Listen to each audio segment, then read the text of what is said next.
Pegue a sua Bíblia, por favor, e junte-se a nós em mais uma aula do programa Encontro com a Palavra, que estuda a Sagrada Palavra de Deus. Na aula passada demos ênfase às perguntas feitas por Deus ao homem no paraíso. Essas perguntas podem ser encontradas no 3º capítulo do livro de Gênesis. A primeira pergunta que Deus fez ao homem foi: onde você está? Essa é uma pergunta bastante profunda. Talvez você já tenha ouvido falar de um jovem que invadiu uma casa. O dono da casa estava voltando e esse jovem estava no quarto. Sem saber o que fazer, o arrombador se fechou no armário. Quando o dono percebeu que sua casa havia sido arrombada, pensou em verificar o que foi roubado. Ele abriu o armário e deu de cara com o ladrão. O dono da casa ficou chocado e perguntou ao jovem que estava no armário: escuta, o que é que você está fazendo aí, rapaz?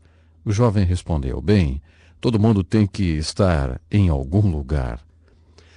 Essa história, além do humor, tem a nos ensinar uma verdade. Podemos ver que a verdade é que todo mundo tem que estar em algum lugar. Quando Deus iniciou o seu diálogo com o homem, perguntando ao homem: onde é que você está? Ele estava tentando mostrar ao homem que existia um lugar onde ele deveria estar. É por isso que Deus fez essa pergunta: onde você está? Todo mundo tem que estar em algum lugar. Todo mundo deve estar em algum lugar. Mas onde nós estamos e aonde devemos estar? Nunca esqueça desse princípio. Gênesis explica isso como era para que possamos aprender como é hoje. Isso representa a comunicação com Deus. Deus é sempre o iniciador da comunicação entre Deus e o homem. Você já escutou a voz de Deus lhe perguntando: onde você está? Hoje em dia chamamos isso de crise de identidade. Quantas vezes você viu já as pessoas dizerem: quer saber, eu não acredito que estou no lugar onde deveria estar. Acho que Deus me quer em um outro tipo de trabalho, ou Ele me quer em outro lugar. Essa pergunta nos leva para uma outra pergunta. A outra pergunta que Deus fez ao homem foi: quem te contou? Quando Deus perguntou: onde você está? A resposta do homem foi: eu ouvi a sua voz. Não estou tão distante assim que não possa ouvi-lo, mas quando ouço a sua voz, fico amedrontado, pois sei que se continuar ouvindo a sua voz, minha nudez ficará exposta. Eu não quero ser visto nu, por isso estou me escondendo. É aqui que eu estou, escondido.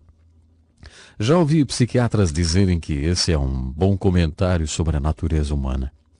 Um terapeuta habilidoso tenta auxiliar as pessoas a enxergarem a verdade que irá livrá-los de seus problemas.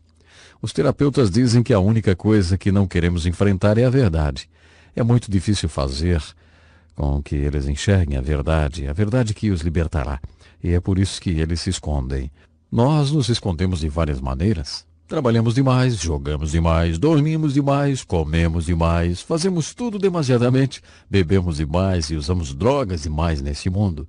Tudo porque estamos tentando nos esconder de um Deus que nos ama e que está querendo nos colocar no lugar onde realmente deveríamos estar. Então ele nos faz perguntas como: onde você está? E todos nós talvez poderíamos responder: eu ouvi a sua voz, mas ela me assusta porque sei que vai expor a minha nudez, então eu me escondo. Essa segunda pergunta é a minha favorita. Quem te contou? Quando o homem responde a Deus: eu estou nu, Deus pergunta: quem te contou que tu estavas nu? Em Gênesis capítulo 3, versículo 7, quando eles comeram do fruto da árvore proibida, logo depois está escrito: e eles souberam que estavam nus. Deus ainda não tinha começado a falar com eles, mas eles já sabem que estão nus. Deus está voltando àquele ponto no versículo 7. E está dizendo nessa segunda pergunta: voltando um pouco atrás, quando vocês souberam que estavam nus, quem disse a vocês que vocês estavam nus, hein? Eu não acredito que Deus queria dizer com essa segunda pergunta que nós ouvimos vozes. Você alguma vez já falou: Deus me disse?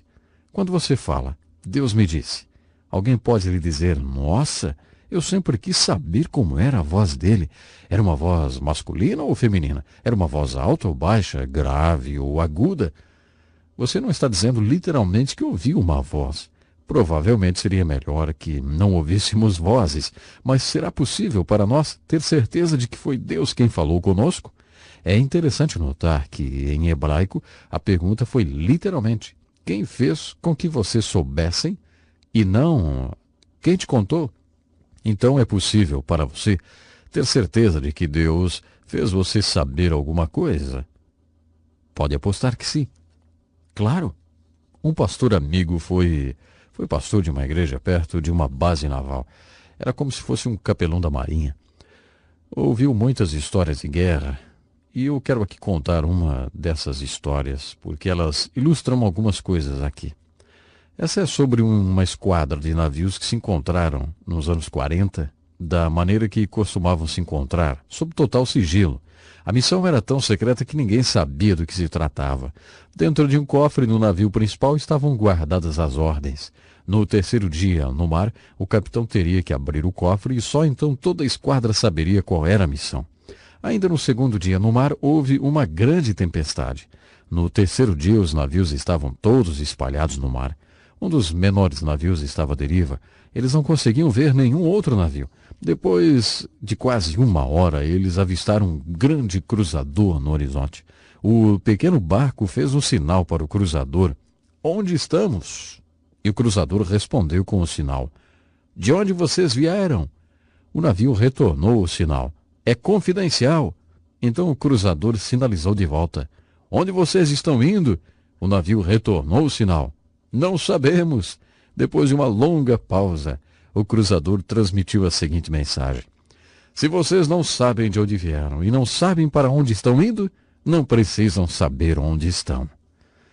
Um dos grandes problemas que estão sendo descritos em Gênesis é o problema da direção. Isso mesmo, da direção. Houve um tempo em que tínhamos absolutos morais, vamos dizer assim. Então, quando removemos esses absolutos morais, a ética corrente é o que chamamos de ética de situação. Tudo é relativo. Quando eu era criança, eu sempre tive absolutos. Talvez eu até tenha reagido contra eles, mas eles sempre estiveram lá. Como pastor e conselheiro de jovens, eu descobri que muitos deles não têm absolutos morais. E sem absolutos morais, eles não sabem de onde vieram, nem para onde estão indo, e certamente eles não sabiam onde estavam. A segunda pergunta, quem lhes contou, me lembra de outra história. Essa história é a respeito de navios britânicos em manobra de exercício. O navio comandante dessa esquadra sinalizava um retorno rápido pela direita, mas um grande cruzador perdeu a mensagem. O cruzador saiu da formação e manobrava com dificuldade para retornar à linha com os outros navios. Uma mensagem veio do navio comandante. Quais são suas intenções? O comandante do grande cruzador que saiu da formação sinalizou de volta. Minhas intenções são comprar uma fazenda.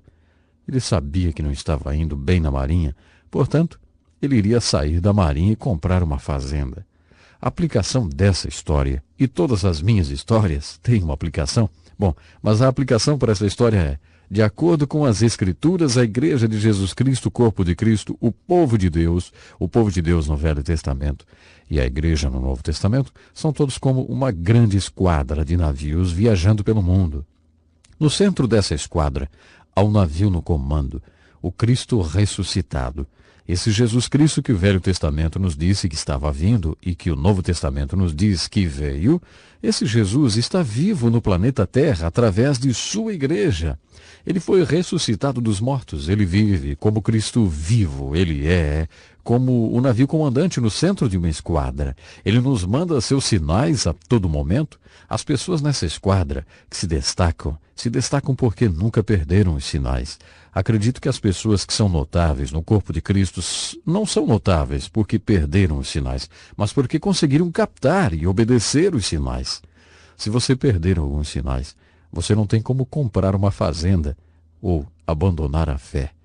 Se você perder os sinais, o trabalho de Deus continuará perfeitamente sincronizado, mas você estará andando em círculos fora da formação. A moral da história é, mantenha seus olhos no navio comandante, receba os sinais que vêm de Deus, pois o propósito da primeira pergunta, onde está você, é simplesmente isso. O homem está perdido. A primeira coisa que um homem perdido deve saber, para que seja encontrado, é que ele está perdido. Deus quer que o homem perdido saiba que está perdido e confesse que está perdido. É por isso que ele faz essa pergunta. Onde está você? Você percebe quanto você está perdido? Isso não apenas descreve o homem como ele era, mas como a humanidade é hoje.